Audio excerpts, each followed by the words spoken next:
Yogic Neuroscience. Developing the Soma at the brain and beyond. Soma is part of a vast cosmic symbolism in Vedic thought and cannot be reduced to a single form, much less a single plant as some scholars have proposed. For every agni or form of the cosmic fire there is a corresponding Soma, water or nectar. In the human being we have access to special powers of agni or higher perception and Soma or state of samadhi. The ultimate Soma is Anand or the bliss of pure consciousness. The brain can secrete powerful chemicals that can bring about extraordinary changes in body and mind. While drugs can be used to try to substitute for these, the brain's own chemical functioning can be transformed directly through cultivating a higher awareness. The brain's secretions can be influenced by special foods, herbs, impressions, breathing exercises, mantras, meditation, and a whole range of yoga and Ayurveda practices, working through nature rather than outside of it. Cultivating the ecology of the brain is central to health and well-being for the 21st century and its continuing high-tech developments. What if the brain could secrete a fluid that could renew, rejuvenate, and revitalize body and mind, much like the fabled elixir of immortality, aiding a higher evolution of human awareness into a unitary consciousness of self and universe? Ancient Vedic thought records the existence of a substance called Soma, which is a power of bliss and deeper perception. Soma is also called rasa or the essence and amrita or the immortal nectar. While botanical or herbal semas did exist and are mentioned in Vedic texts, it is clear from a deep examination of the Vedic teachings, that an internal Soma can flow within the brain and nervous system, brought about through yoga practices of pranayama, mantra and meditation. It connects to yet higher Somas beyond the body and ultimately beyond the mind. Yoga similarly speaks of the amrita or nectar that arises from yoga practice and samadhi, the yogic state of unitary awareness, which creates a flow of bliss and well-being, moving through the nadis or channels of the subtle body and nervous system, filling them with a sense of ecstasy and well-being.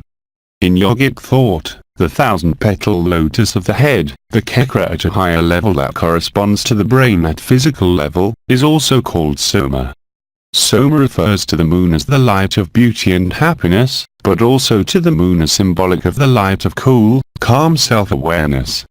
The brain is referred to symbolically as the moon owing to the extensive fluids that it contains. Yet the physical brain is but the outer manifestation of a higher power of contemplation. Soma and Tatpurkefa are Ayurvedic insights. Today, with the massive psychological malaise in our society and the limited function in the brain, we need a new approach to changing brain chemistry. Certainly the many available designer drugs, and antidepressants in particular, can alter our moods. But they can possess significant side effects and breed dependency and addiction. Ayurvedic medicine notes that there is a substance called Tatpurkefa, a form of Kapha dosha or the biological water humor, which is responsible for the lubrication of the nervous system and the brain. Soma as the power of well-being and contentment relates to Tatpurkefa. Tatpurkefa is related to ojas, the Kapha essence of primary vitality that is the essence of all the 7 tissues, particularly the reproductive fluid, and is the ultimate resort of strength from both nutrition and our congenital vitality. Tatpurkefa relates yet further to Soma as the ultimate regenerative power of body and mind.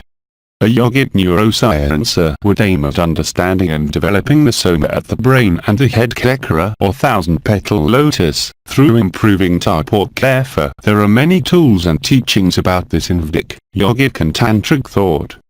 Such methods include cooling and calming forms of meditation, Soma-promoting mantras and pranayamas, and cooling and calming asanas. Ayurveda brings in special Soma-promoting herbs, foods and lifestyle considerations. Deep meditation or samadhi is the key. I have examined these aspects of Soma in my book, Soma in Yoga and Ayurveda, The Power of Rejuvenation and Immortality, David Frawley, Lotus Press 2012. A simple way to begin is the Soma mantra, Om Sharon Samayam Alma. Overall, unless we learn to access the blissful energies of higher consciousness, our culture will become progressively more addicted to drugs, both recreational and medicinal. Our information technology will irritate our nervous system further. Depression and agitation will increase in our society.